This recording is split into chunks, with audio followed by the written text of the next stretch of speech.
Boa tarde a todos. Gostaria de agradecer esse espaço, né, e essa possibilidade. A gente queria fazer essa exibição lá na Praia Vermelha, mas aí surgiu essa oportunidade, né, e nada melhor do que ter o público fora da universidade também para a gente poder dialogar. Bom, eu preparei aqui um material, né, pensando num público não acadêmico, né, e que tivesse interessado em compreender um pouco o que cenário político, social e econômico é esse, né, do século XIX, que é o cenário do filme, né. Então eu trouxe aqui algumas ideias, né. Primeiro, quem são os nossos protagonistas, né? Quem é o Marx, de onde ele vem, quem é o Engels e as duas companheiras, né, a Mary Burns e a Jane von Westphalen, pensar um pouquinho o cenário e a cronologia, os acontecimentos e principalmente a produção científica, né, e de organização política dos trabalhadores, e também fazer assim uma associação com esse cenário mundial, né, principalmente o que está acontecendo na Europa nesse momento aí de expansão do capitalismo, né, a Revolução Industrial, que é o grande cenário desse filme, né. Então, e se a gente tiver um tempinho, né, acho que se vocês tiverem algumas questões, a gente discutir no final, né. Então, Marx, ele nasce em 1810, nasce numa região que está em processo de industrialização, que é o Vale do Reno hoje, né, na Alemanha, fronteira com a França. É uma região importante em termos de recursos minerais, de reservas minerais, e propensa ao desenvolvimento industrial. Ele é o terceiro de 9 irmãos. O pai é um advogado, né? Então, se a gente tivesse que usar as categorias, a classificação do próprio Marx, ele é filho de um pequeno burguês, né? Um pai que vende a sua força de trabalho também, como advogado. Ele é um judeu convertido que vai passar por um período de perseguição política. Então, ele se converte ao protestantismo, né? Eles são descendentes de rabinos judeus e com uma forte tendência a um pensamento liberal. A cidade onde Marx nasce, ela é anexada à Prússia no pós-guerra, após a derrota de Napoleão. Os judeus, né, dessa região do Reno, eles sofrem perseguição política, então muitos deles vão optar por uma conversão ao protestantismo. Aos 17 anos, né, o Marx é um adolescente que frequenta o ginásio local, e é onde ele vai ter contato, então, com a família von Westphalen, onde eles, por relações, a Jane conhecia a irmã do Marx e o Marx conhecia o irmão de Jane. Então, eles vão ter uma relação familiar. O Marx também vai ter uma certa proximidade com o barão, né? Como eu falei, a Jane, ela vem dessa família aristocrata, né? Ela é bem nascida, então também nessa classificação aí, seu pai era um grande proprietário de terras, que não sofria, né, digamos que ele era aliado ao poder local, né? O Engels, ele é filho de burguês, isso fica bem claro no filme, né? Ele nasce em Barmen, na Renânia, hoje é uma área ali da Suíça, próxima à cidade de Davos, na fronteira com a Áustria. Ele é o primogênito, né? E daí esse peso todo que a família atribui ao seu trabalho, né? Porque ele seria o herdeiro natural das empresas do pai e quem deveria gerir os negócios da família.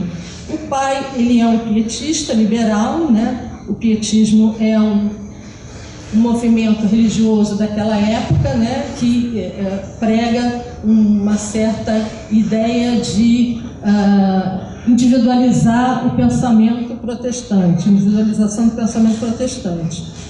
O pai, ele é dono, né, no filme aparece isso, ele tem 10 fábricas têxteis em Barmen, né, na cidade natal deles, e 3 indústrias em Manchester, na Inglaterra. Empresa chamada de Hermes e Engels, isso também aparece no filme. O Engels tem uma diferença de 2 anos de idade em relação ao Marx, também conclui o secundário na cidade natal aos 17 anos. Ele se interessa por poesia, por música, artes em geral, ele tem uma grande proficiência em idiomas, né? Ele fala diversos idiomas, e ao contrário do Marx, o Engels não vai ter a oportunidade de ingressar na universidade, né? O Marx conclui os seus estudos secundários e vai estudar na Universidade de Bonn, fica 2 anos na Universidade de Bonn, depois muda para a Universidade de Berlim, onde ele vai chegar a concluir a sua tese de doutorado. É na Universidade de Berlim que o Marx vai ter contato com a filosofia alemã, né, com a filosofia do seu tempo, né? É uma época importante tanto para Engels quanto para Marx, porque eles ainda, né, essa ideia de se falar em jovem Marx é muito discutido entre os círculos marxistas, né? Se haveria necessidade de fazer essa distinção entre uma obra de juventude, né, e uma obra amadurecida, mas eu acho que o filme dá bem para a gente uma noção, né, do que é esse movimento que eles fazem enquanto jovens, né, de primeiro travar um contato na universidade, nos seus ciclos, né, onde eles transitavam, né. O Engels, como falei, não teve a oportunidade de cursar, de ingressar num curso, mas ele frequentou durante alguns anos aquilo que a gente chama de aulas livres, né, de cursos livres dentro da Universidade de Berlim. Então, nesses círculos, eles sofrem muita influência dos chamados, isso também aparece em destaque no filme, dos neo-hegelianos, né, ou novos hegelianos. E todos dois têm a oportunidade de ingressar de formas diferentes, né? O Marx entra anteriormente num círculo chamado de Doctor Club, né? O Clube dos Doutores, em 1838, enquanto que o Engels vai ter contato com esse grupo em torno de 1841, né? Quando o Engels entra, ele serve durante 1 ou 2 anos na artilharia e vai frequentar esses cursos na Universidade de Berlim. Então, nesse momento, né, tanto por essa passagem, né, seja do Marx no Dr. Club, quanto o Engels nos livros de Berlim, eles vão ter a oportunidade de ler, então, os clássicos alemães, da filosofia alemã, e também conhecer a obra dos autores, dos seus autores contemporâneos, né? O Engels vai ter uma grande influência de Moses Hess e o Marx vai ter uma grande influência dos textos do Hegel. Eu falei um pouquinho da Jane, né, e eu falei de Mary, né? A Mary, como vocês viram no filme, ela é uma imigrante irlandesa, né, analfabeta, e o que acontece, né, com o campesinato nessa época, né? Eles são expropriados das suas terras, né, e acabam migrando para as grandes cidades. E num trecho da obra que eu vou falar um pouquinho mais à frente para vocês, do Engels, ele situa bem, né, qual é o lugar dos irlandeses no mundo do trabalho, né, no mundo das fábricas.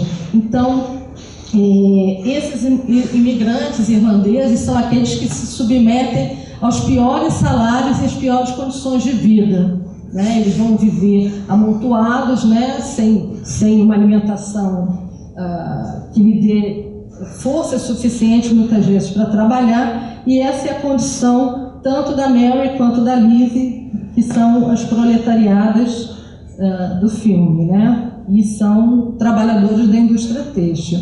Ela vai conhecer o Engels em torno de 1842, como mostra o filme, quando ela trabalhava na fábrica do seu pai, né? Então, a gente teria aí, por volta, o início do filme, em torno de 1843, né? É importante situar que é um momento, né, de grande efervescência, né, ebulição. Nós temos aí uma série de fatos econômicos e políticos que são principalmente a organização dos cartistas, né, que é um dos primeiros movimentos de associativismo de trabalhadores na Inglaterra e que se espalha por diversas partes da Europa. Nós temos a questão da lei dos cereais, que desfavorece... que desfavorece bastante, né, a situação do campesinato. Nós temos aí, no cenário alemão, a ascensão de Frederico Guilherme, né? Durante o filme nós temos Frederico Guilherme III e IV. Temos uma série de reformas religiosas, perseguições políticas aos judeus e principalmente aos liberais. Nós temos a Revolução de 1789 na França. Então, é nesse cenário todo, né, que está acontecendo o crescimento, né, desses jovens futuros marxistas, né? Até então, nesse início, eles são hegelianos de esquerda, né? Eles estão mais para o campo do liberalismo do que propriamente do comunismo. Em 1841, Marx vai concluir, então, a sua tese de doutorado, e ele já noivava escondido da Jane, né? Eles tinham um acordo e a família não sabia, eles estavam noivando, e o Marx, então, nesse momento final de conclusão da sua tese, ele tinha uma esperança, né? Ele tinha um amigo, o Bruno Bauer, que trabalhava na Universidade de Bonn, e ele esperava conseguir um cargo como professor na universidade. Infelizmente, há uma expansão muito grande por parte de Frederico Guilherme da perseguição aos liberais. O Bruno Bauer é preso, ele perde a sua cátedra e o Marx perde, então, a possibilidade de conseguir esse emprego. E aí a estratégia, né, como bom pós-universitário, concluindo essa tese, ele vai, então, ingressar no jornalismo e vai começar uma produção mais sistemática de textos e de panfletos que saem nos jornais. Ele vai, como a gente acompanha no filme, né, ele está na Prússia, ele é expulso, escreve para o jornal e é expulso, ele vai para Paris, escreve no jornal e é expulso, ele vai para Bruxelas, começa a organização da classe trabalhadora e ele é expulso. Então, o tempo inteiro, né, ele vai sofrer com essa questão de ter um trabalho fixo, né? Na verdade, o trabalho do Marx, o tempo inteiro, é a produção de textos jornalísticos e da sua produção intelectual na forma de livros.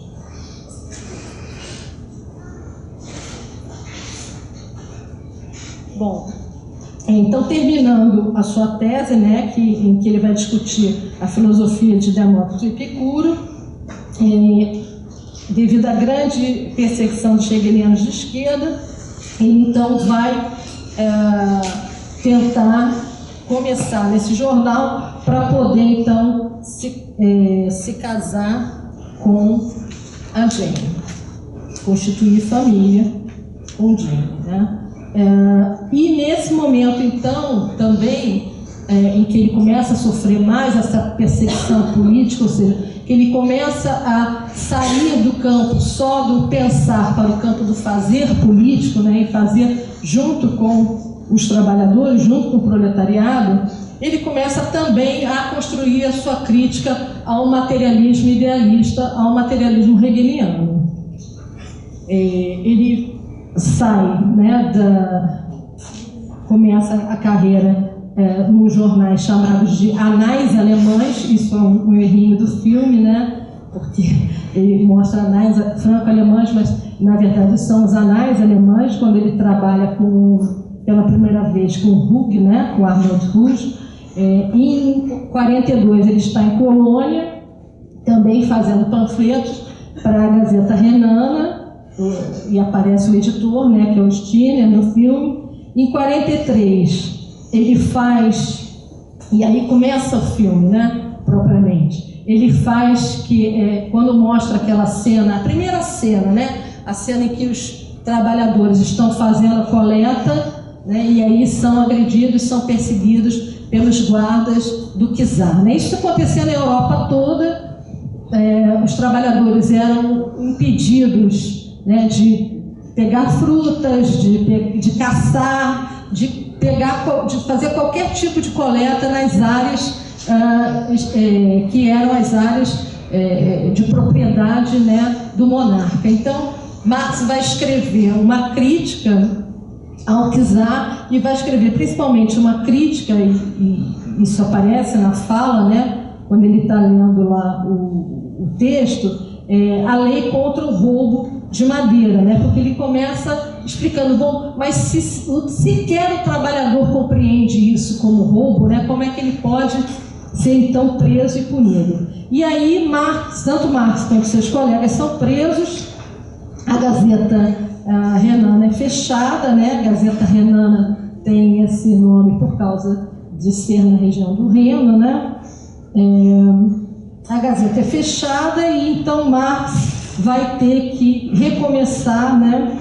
E aí o Rush o convida para editar um jornal com uma característica menos modesta, né? Porque, como a gente viu no início do filme, o Marx já está fazendo um movimento de crítica aos neo-hegelianos, e principalmente aos neo-hegelianos de esquerda, né? Porque ele acha que o texto contém muito eufemismo e que não dá nome aos bois, né? Não fala diretamente contra o czar e os seus asseclas, né? Então Marx começa a ler. E também, na medida que ele escreve esses textos e publiciza, ele também vai sofrendo críticas, né? E uma das críticas que ele sofre é que ele é acusado de comunista. E ele diz, bom, eu não sei o que é comunismo, né? Então eu vou estudar. E aí ele começa a ler os chamados socialistas utópicos, né? Como Fourier, Saint-Simon, e ele começa então a entender o que é o comunismo. Então é a partir na verdade, da crítica, né, que ele sofre, que ele vai tentar entender essa realidade de uma outra maneira, já que o materialismo de Feuerbach, o materialismo que o próprio Hegel traz, não dão conta de compreender a realidade e de atuar principalmente sobre essa realidade, né? Então, ele faz uma crítica a essa superficialidade dos livros de Berlim, né, desses neo-hegelianos, dizendo que suas teorias não dão conta do real, são eufemismos que não cumprem o papel de imprensa, né, de enfrentar o inimigo, né? E aí ele já tem clareza de quem é o inimigo da classe trabalhadora, que é a burguesia. Nessa mesma época, o Engels está fazendo uma crítica, né? O Engels também, apesar de ele trabalhar com o pai, ele está o tempo inteiro produzindo artigos para jornais e panfletos, e ele constrói uma crítica ao positivismo de Schelling, e ele vai, tanto ele quanto Marx, começam a organizar uma crítica ao pensamento religioso, que é aquele que, de certa maneira, se junta à filosofia alemã para construir a noção de realidade, né, do que acontece no mundo ao nosso redor, né? Então, é a visão religiosa que vai prevalecer nessas sociedades, né? Onde o proletariado tem pouquíssimo acesso, inclusive, à imprensa, né? Então, quem vai, de certa maneira, reger o pensamento da época é o pensamento místico, né? A metafísica é a religiosidade. E aí, é através também dessa crítica religiosa que Marx e Engels vão consolidando o seu trabalho teórico. Nessa época, Engels também se entendia como um neo-hegeliano, mas ao mesmo tempo que Marx ele começa primeiro a se aproximar do materialismo de Feuerbach através da influência de Moses Hess, mas enfrentando a realidade cotidiana, né, mesmo sendo um burguês, ele percebe que não é nos livros de Berlim que ele vai conseguir dar realmente a contribuição do pensamento. Então ele rompe por volta de 1842 com o pensamento idealista dos livres e tenta aí construir a sua própria crítica, né?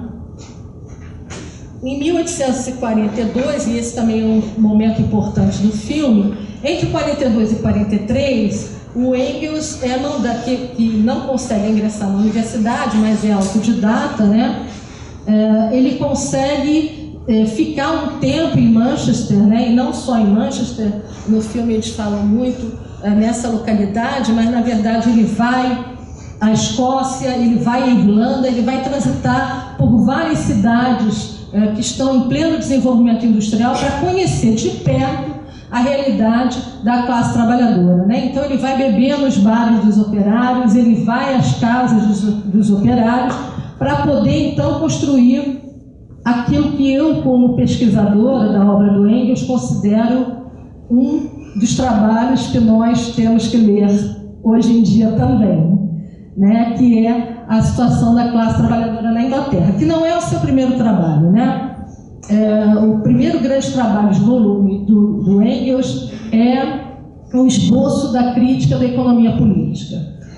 Então, esses dois trabalhos, tanto o esboço da crítica como a situação da classe trabalhadora na Inglaterra, eu considero que são os dois grandes passos iniciais no sentido de tanto Marx quanto Engels abrirem mão de todo esse materialismo hegeliano, de toda a filosofia de Feuerbach, e ingressarem definitivamente no materialismo dialético, no materialismo que vai ser reconstruído por esses dois pensadores e ativistas políticos, né?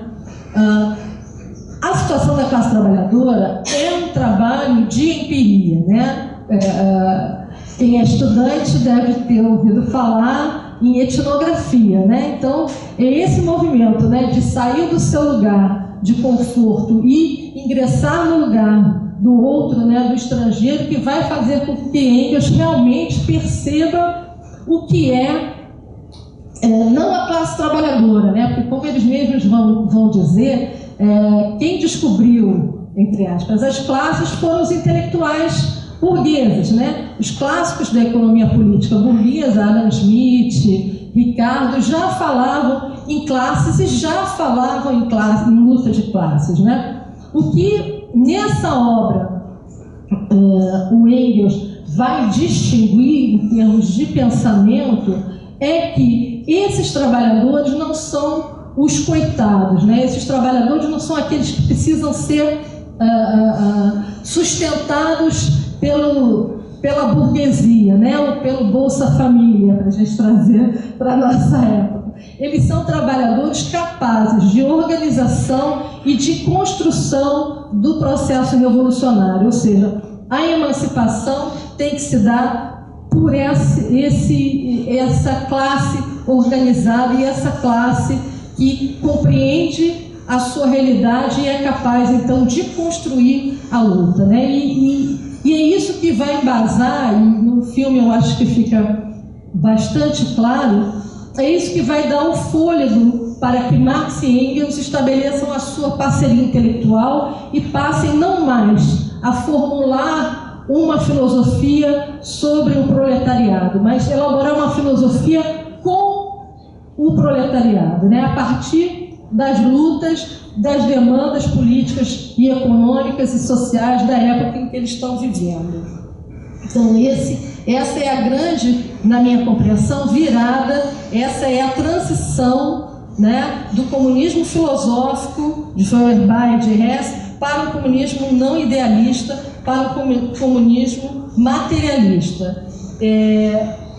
Então, nesse sentido, né, a partir dessas obras, o esboço da crítica da economia política, onde está lá a questão da exploração, onde está lá a questão da mais-valia, onde está lá o questionar esse modo de produção capitalista, é a partir desse movimento de pensamento teórico que esses dois intelectuais e ativistas vão se unir para a construção da sua grande obra, né? Que horas são? 5 minutos, ferrou. Então, ferrou mesmo.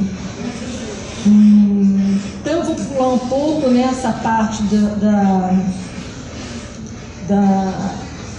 e vou passar para uma outra obra, então, que é a obra central, né, da fusão do pensamento de Marx e Engels, que é o Ideologia Alemã.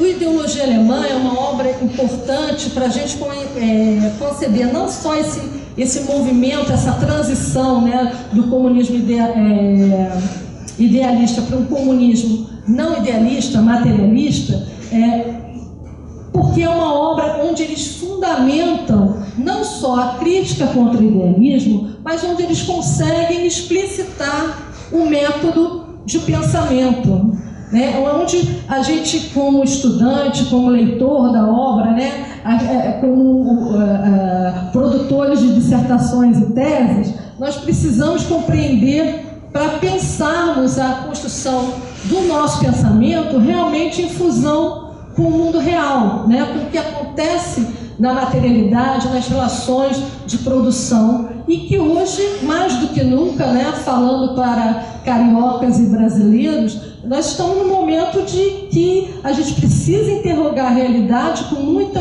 precisão, com muito método, porque os ataques sistemáticos contra a classe trabalhadora estão em franco desenvolvimento, né? Então, essa estrutura de pensamento, essa forma de construção das ideias são importantes nesse sentido, para que a gente possa, como fez Marx e Engels, interrogar a realidade e compreender ela do ponto de vista da sua complexidade. Então, a grande novidade, né, desses trabalhos está nesse fato de enxergar o proletariado como uma força, né, que vai promover, então, as mudanças sociais, políticas e econômicas. É claro que eles estão num momento, né, e principalmente esse momento final do filme, que é quando eles estão fazendo esse movimento de aproximação da Liga dos Párias, né, que depois se transforma em Liga dos Justos, e depois, no momento que a gente assiste, né, do ápice do filme, se transforma na Liga dos Comunistas. O que é essa Liga, né? Na verdade, ela é considerada por vários autores brasileiros, Paulo Neto, Leandro Conder, como o primeiro grande movimento de organização revolucionária dos trabalhadores, né? E Marx e Engels se aproximam dessa liga com toda a ebulição que a gente viu ali, né? Eles também têm que construir dentro da liga a ideia, essa ruptura com o idealismo, né? E principalmente aí com os sensualistas, com aqueles que trazem a questão da religião, do pietismo, das formas religiosas de organização da classe trabalhadora. Eles precisam fazer esse movimento de ruptura para a construção dessa teoria, que vai não só ser, como eu falei, ela não vai ser jogada aos trabalhadores, ela vai ser construída junto com os trabalhadores no sentido de construção do que a gente vai chamar de e eles vão chamar de consciência de classe, né? E fazer com que esses trabalhadores consigam realmente consolidar não só uma unidade, como também não só uma unidade de luta política, mas também uma unidade teórica que os ajude a interrogar e enfrentar essa realidade, né? E o primeiro movimento ali na fala do Engels fica claro, né? Quer dizer, precisamos saber quem são, o que queremos, né? E contra quem lutamos. Então, é nesse momento aí da Liga de transição, né? Da Liga dos Justos, que troca, inclusive, né? o seu lema, né? Tá lá, All Men are Brothers, né? Todos os homens são irmãos, e aí passando ao grande lema, né, do comunismo da época, que é proletariado do mundo unidos, né?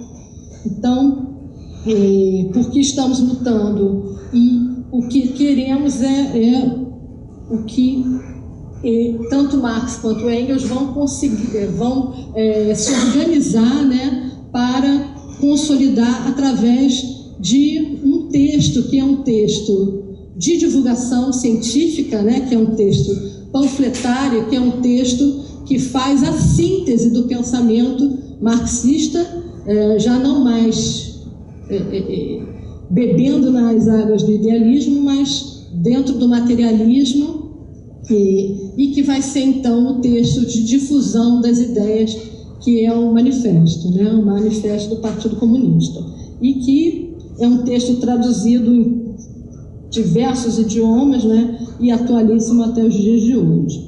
Bom, eu vou encerrar por aqui para ver se sobra aí alguns minutinhos para algumas perguntas e também para me colocar à disposição para alguns esclarecimentos.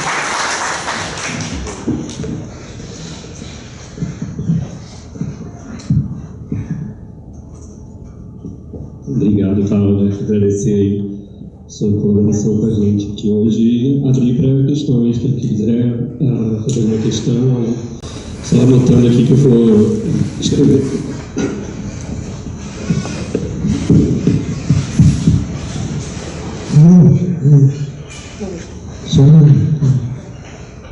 Eu queria que você falasse um pouco, eu gostei muito, foi bastante abrangente, né, as suas colocações, mas eu acho que era bom falar um pouco também do ascenso da classe burguesa, que a Revolução na França e antes na Inglaterra foi o ascenso da classe burguesa, né? E isso, por exemplo, fica muito claro no filme, né? Essa discussão não é muito levantada no filme. E também queria saber, que eu fiquei meio perdido aqui, aquele terceiro personagem, que tem o Engels, o Marx e tem o outro. Quem que é o outro, né? Sim, vai ter. Não, tem o Marx, o Engels e tem um cara que está sempre... É o sapateiro, o Weitland. Vou começar com o sapateiro, que é mais fácil. Esse personagem, né, que tem destaque no filme, ele é também ele é um pequeno burguês, né, mas na verdade ele é um artesão, né, ele é um sapateiro, ele é filho de uma doméstica, né, seria a nomenclatura que a gente usaria, e de um oficial do exército.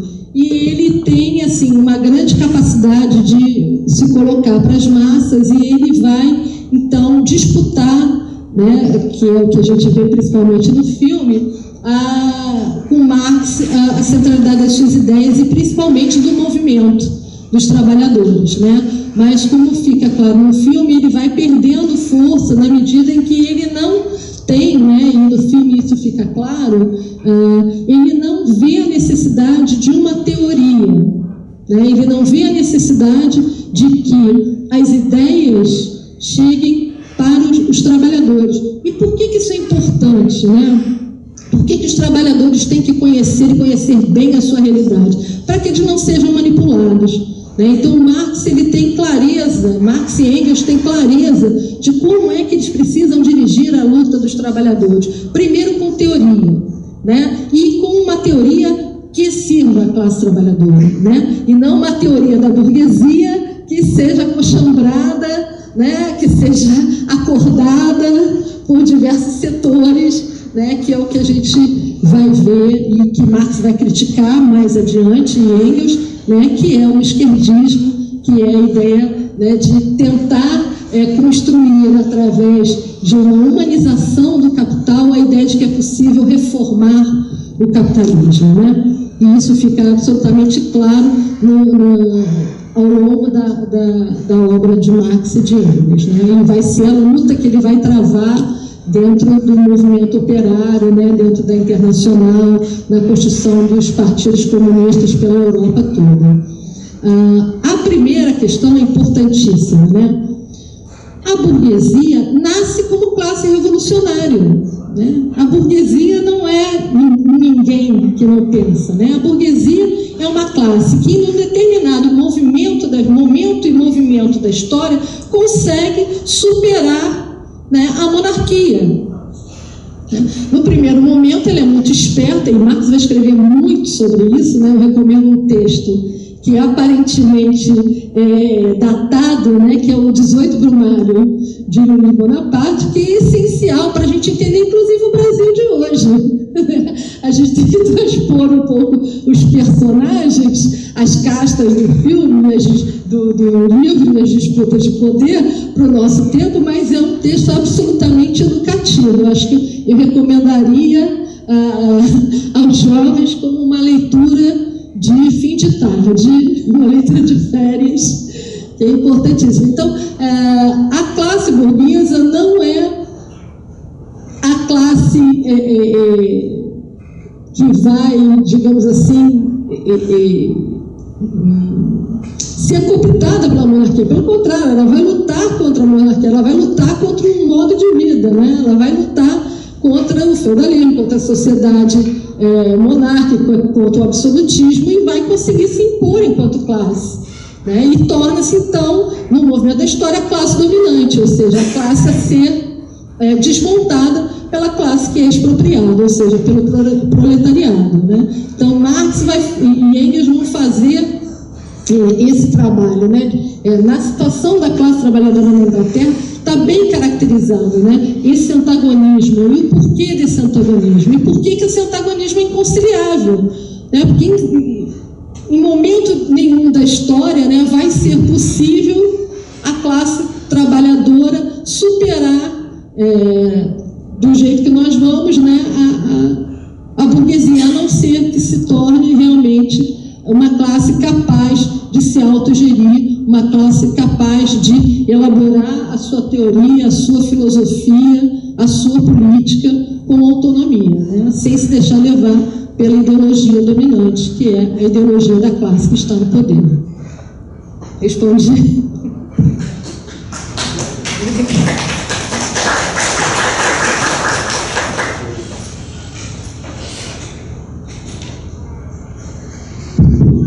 Oi, eu sou o Guilherme, eu sou estudante de medicina da UFRJ.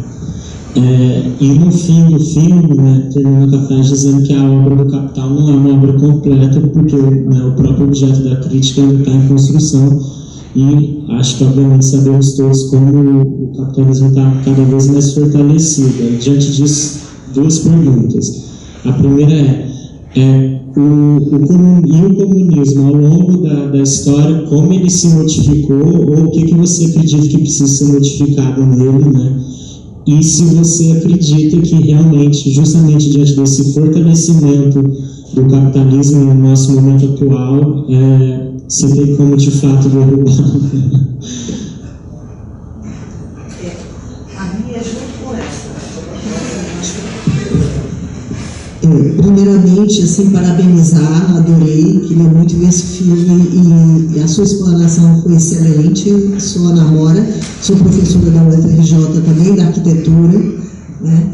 E a pergunta está relacionada à pergunta do colega aqui, sobre a questão dessa abertura de uma obra não finalizada, né, que foi atualizada em vários momentos por outros autores, dependendo do momento histórico, né, e nesse momento do Capital que a gente está vivendo, né, e percebendo que o Capital cada vez mais ele encontra formas, novas formas de exercer sua função, né? Qual seria no momento, quer dizer, eu acho que é uma pergunta até inclusive muito capciosa, porque eu acho que a gente não tem resposta, né? Mas quais seriam os instrumentos, né, para a gente pensar em saídas? Posso responder essas duas? Por isso que Olha, eu tenho resposta para isso, é revolução. Eu não acho essa pergunta capciosa. Eu acho que a gente tem que fazer a revolução do proletariado, né? O que fazer foi respondido pelo Lenin. Eu sou leninista, tá? E atualmente estudo o imperialismo, a expansão imperialista brasileira. Eu acho que o Marx, a teoria teoria, né, que não pode de forma nenhuma separada do real, né, da prática, a praxis, né, mostra para a gente qual é o caminho que o proletariado tem que tomar. Bom, o capitalismo mundializou, né? Quer dizer, as teses, as ideias de Marx se concretizaram, né? O próprio Engels já coloca isso no esboço da crítica, né? Que a tendência seria uma mundialização do capital, é o que nós temos hoje, né? E a expansão imperialista está se dando aí nos moldes óbvio que eles não deram conta, né? Porque o capital é datado, mas estão ali os elementos para a gente pensar, por exemplo, e entender o momento que o Brasil vive hoje, né, de uma disputa aí entre o capital, entre o imperialismo brasileiro, competindo com o imperialismo europeu e americano, né? Então, não é uma obra completa no sentido de dar conta da totalidade aos moldes de como a gente pode hoje lidar, por exemplo, com dados e informações, né? O que eles tinham ali era a imprensa. Hoje eu consigo lá, no Valor Econômico, abrir a revista Valor Econômico e saber o que está acontecendo no mundo inteiro em termos de trocas de mercadorias, de desemprego e tudo mais. É importante dizer, né, que a obra do Marx, o Capital, na verdade, ele não termina porque Marx morre, né? E o Engels vai fazer aí todo um esforço para consolidar e finalizar o livro 3, né? Alguns até defendem que o Engels deveria ser coautor do livro 3 do Capital, mas eu acho que é inegável, eu acho não, né? É inegável a capacidade analítica, né, desses autores do capitalismo do seu tempo. O capitalismo tem se fortalecido? Sim, né? Ele tem se fortalecido dentro da perspectiva de expropriação da classe trabalhadora, né? Então, o capitalismo ele vai se adaptando, ele vai se transformando, ele domina, né, as estruturas políticas, as estruturas jurídicas, né? O Estado serve ao capital, o Estado serve a quem está no poder, não serve à classe trabalhadora, né? Então ele vai consolidando através de leis, através de formas de expropriação e vai ampliando os seus domínios, mas sem que também isso se dê de maneira pacífica, né? O mundo não está em paz, né? E os trabalhadores não estão felizes. Então, o tempo inteiro esse antagonismo ele precisa ser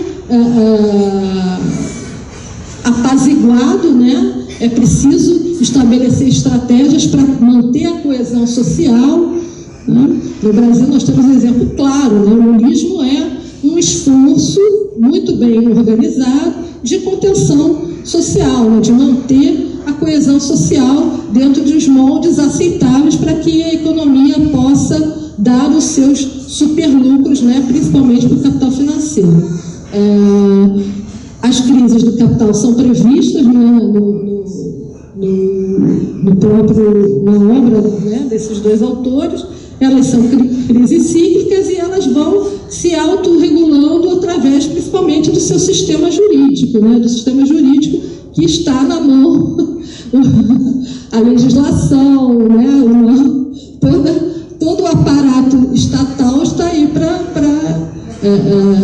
ajudar nesses momentos, abre aspas, de crise, fecha aspas, né? Porque nós sabemos exatamente, quando falamos de crise para quem, né? Falamos de crise para os servidores públicos, falamos de crise para as universidades públicas, falamos de crise para a saúde pública, falamos de crise para a previdência pública, não falamos de crise para a previdência privada, que está em processo de expansão, para a saúde privada e tampouco para as universidades públicas, né? Hoje, um dos campos que mais tem apresentado crescimento e rentabilidade, espantem-se vocês, é o campo da educação, né? Da educação privada.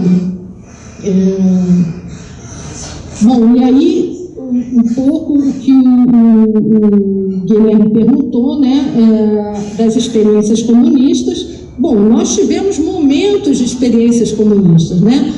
No dia 7 desse mês, nós comemoramos 100 anos da Revolução Vermelha, da Revolução Bolchevique, né? Uma revolução que teve início, meio e fim, né? Datado. O stalinismo veio para destruir, para destroçar uma revolução bolchevique. E o comunismo russo virou abre aspas, democracia de Estado, na verdade, uma ditadura de Estado. Então, não dá para falar em experiência comunista, né? Eu, como leninista, Cuba, para mim, não foi, né? Não é comunista, né? Foi ali no período em que nós tínhamos vários cabeças organizando aquela revolução, né? Na medida que Cienfuegos morre, Che Guevara morre, acabou a Revolução Cubana. E o mesmo aconteceu na União Soviética com a ascensão stalinista, né? E, obviamente, com a limpeza que Stalin fez dos intelectuais dos 30, né? Que dos 30 sobraram, me parece, o próprio Stalin e duas das revolucionárias, né? Que construíram a Revolução Bolchevique. Então, não conheço nenhuma experiência comunista real, né? Temos que construí-la, né? Acho que já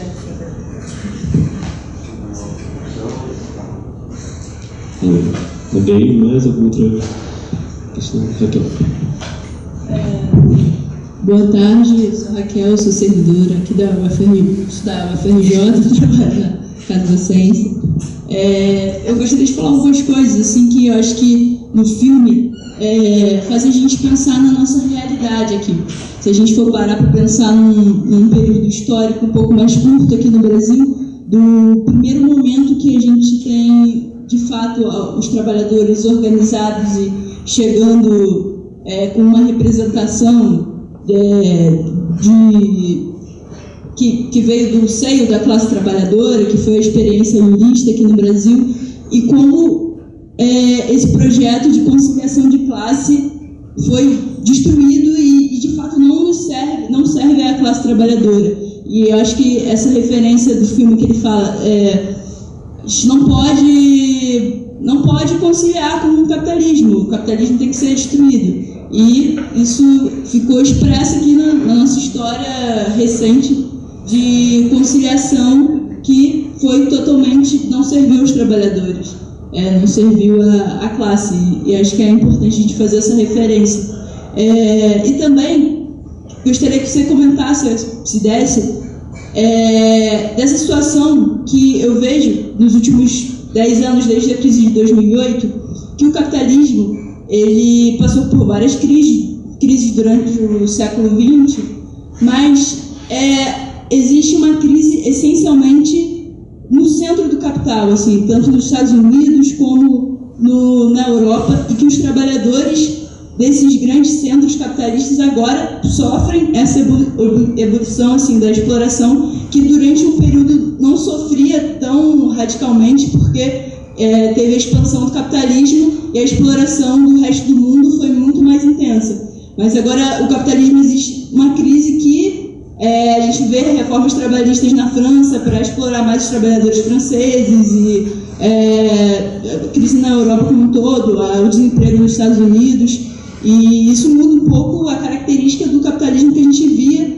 nesses últimos 50, 60 anos, né? Então, se pudesse falar um pouco sobre isso.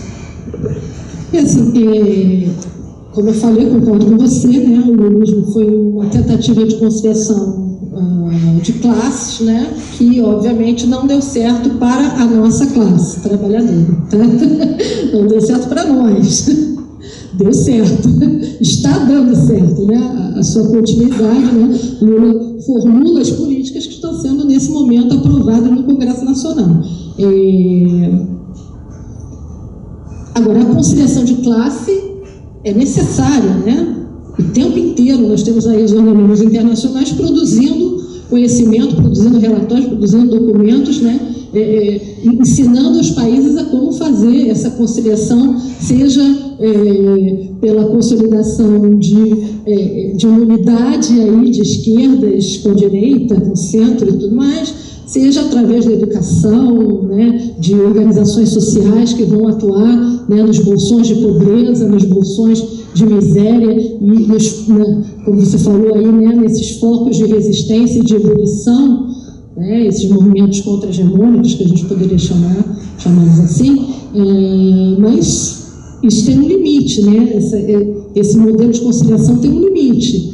Né? Então, quando uma fábrica coloca 40 mil trabalhadores na rua, né, como acontece em Bangladesh, como acontece na Índia, como acontece na China, isso vai criando aí consciência de classe. Né? Então, a gente precisa trabalhar o tempo inteiro com esse argumento, né, de que a classe trabalhadora precisa construir a sua consciência e precisa construir um movimento revolucionário que venha defender né, essa sua emancipação real, né, e não essa emancipação fictícia que se vende, por exemplo, através da educação. Né? Tire um diploma que você vai conseguir ascender socialmente. Não, você vai ser um trabalhador talvez menos escravizado e ganhando um pouco mais, mas ainda vendedor da sua força de trabalho. Né? Isso é importante falar. Bom, as crises, elas não existem a partir do século XX, elas estão aí desde o século XIX, né? Desde que o capitalismo existe, ele sofre periodicamente, historicamente, processos de crise, né? E quem paga isso é o trabalhador, né?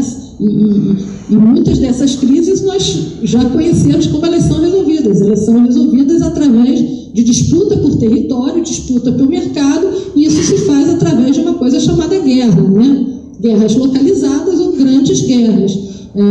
Então, esse movimento de crise que nós estamos assistindo, né, eu apostaria que nós temos aí a expansão, sim, de movimentos bélicos, né, de movimentos em que o trabalhador vai ser cooptado, essa coesão social vai ser feita através de nacionalismo, né, da defesa das indústrias daqueles determinados países, e isso, obviamente, gente, não interessa a classe trabalhadora. Né? Isso, inclusive, foi uma das estratégias para a destruição da Revolução Bolchevique, né? Ou seja, cooptar os trabalhadores para a guerra ao invés de cooptá-los para a sua emancipação, para lutar pelo fim do Estado, né? Tomar os meios de produção e construir, então, uma sociedade diferenciada. Não sei se eu respondi a sua pergunta, né? Agora, nós temos aí, entre crises, nós temos momentos de bem-estar social, né? Nós temos momentos em que, bom, vamos repartir um pouco esse bolo, vamos dar algumas migalhas aos trabalhadores, né? Esse momento acabou, né? Não estamos vivendo esse momento, né?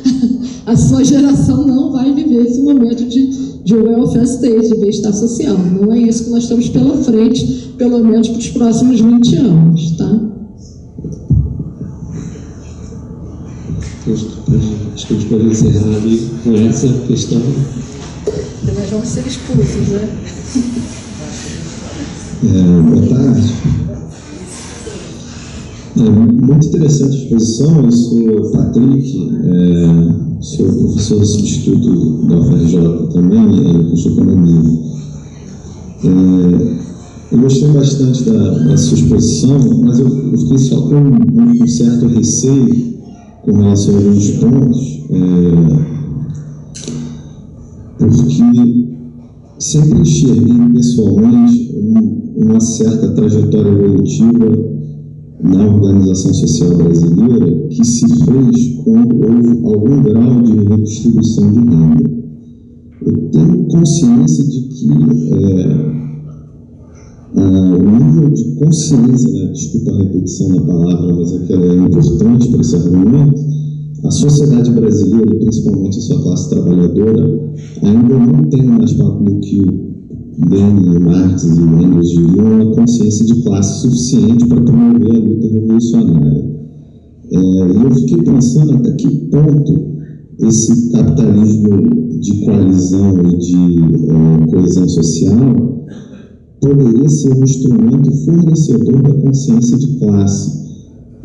Porque da maneira como estamos indo agora, em particular, me parece que isso, na realidade, no lugar de construir uma vontade revolucionária, só desorganiza ainda mais as massas e empurra uma população significativa para a luta armada de cunho capitalista, né, que é o que a gente assiste nas periferias brasileiras. Né? Não dá para chamar um traficante ou uma organização que faz comércio ilegal de um movimento revolucionário. Isso, no meu entender, é um movimento de cunho absolutamente capitalista. Né?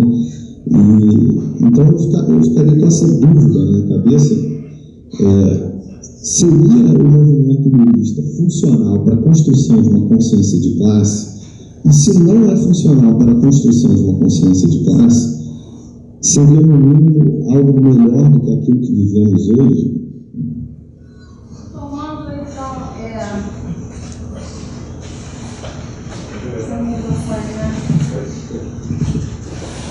Tomando então essa pergunta, é aquela que a gente sempre discute, Cláudia.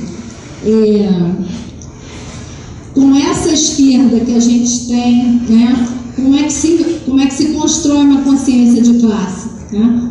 A gente sabe que essa esquerda que a gente tem está trabalhando para reforma, está trabalhando para outras coisas, para alianças. Como é que a gente constrói uma consciência de classe? Né? Como é que a gente faz de fato a revolução? Né? Porque a revolução, enquanto ela não acontece, ela é utópica. Né? Então, como é que de fato a gente pode construir isso? Né? Não é com reformas, não é com alianças, não é como foi feito até então. Né? Então, como é que a gente pode de fato acontecer? Porque é o que eu estava conversando aqui sentada com você, né? Há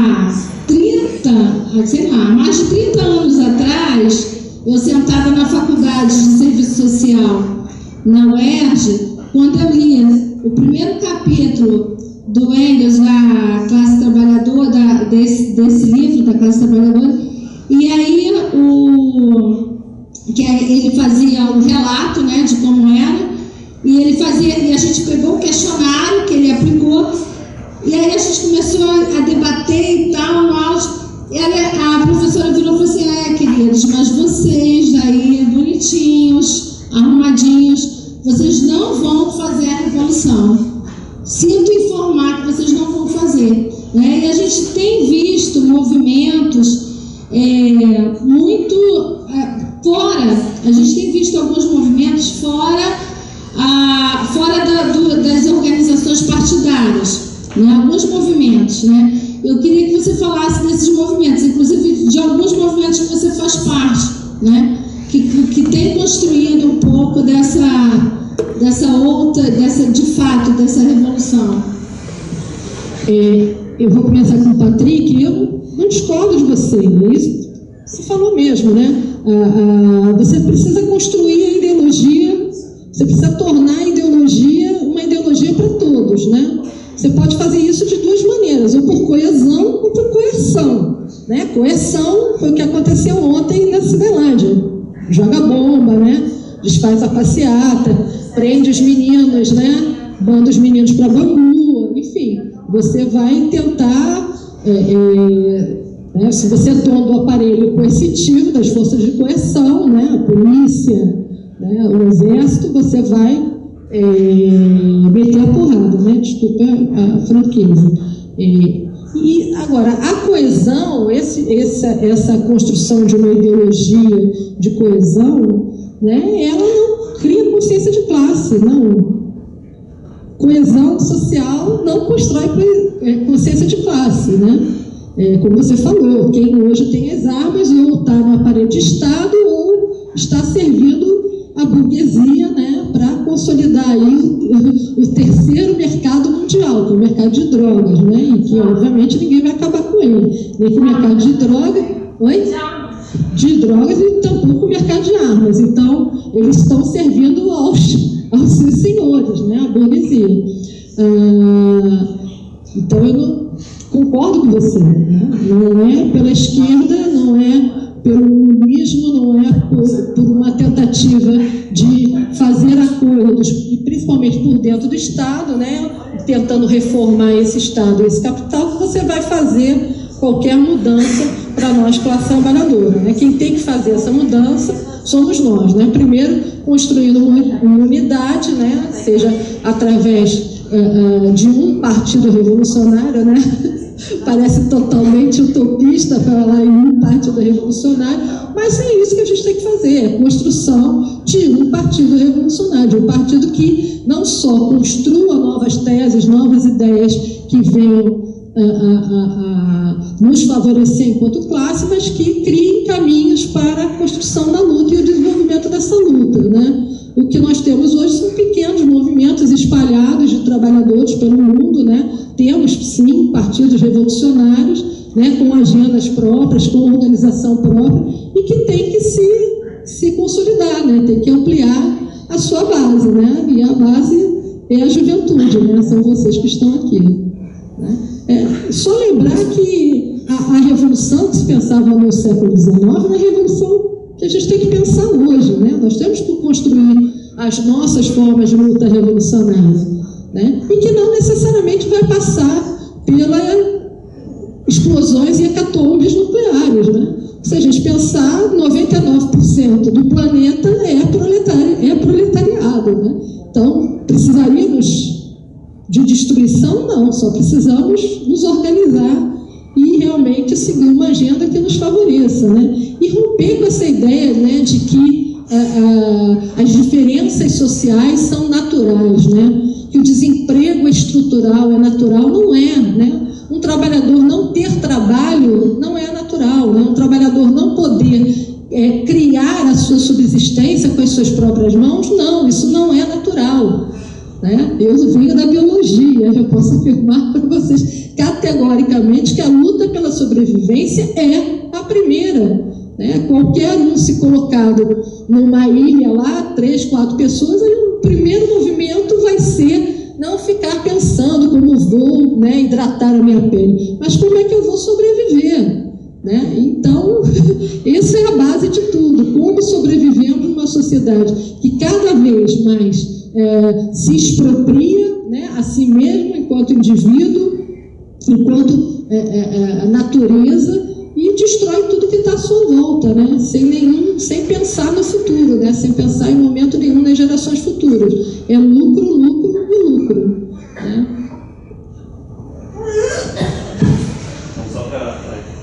Só para finalizar mesmo, assim, a gente está quase estourando aqui o tempo, enquanto ninguém expulsar, a gente está ótimo.